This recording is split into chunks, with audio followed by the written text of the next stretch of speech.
पूरे मुल्क में इंतखाबात का इनेकाद, एक दिन हो पार्लियामान की बालादस्ती यकीनी बनाई जाए। एएनपी की सरबराही में ऑल पार्टीज कॉन्फ्रेंस का एलामिया जारी।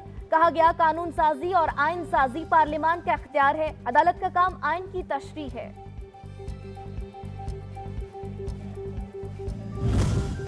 पार्लियामेंट में सुप्रीम कोर्ट की गैर जरूरी मुदाखलत रोकी जाए। वजीर दिफा ख्वाजा आसिफ का कौमी असम्बली में खिताब, बोले आइन की खिलाफ वर्जी देखने के लिए पार्लियामेंट की कमेटी बनाने का मुतालबा।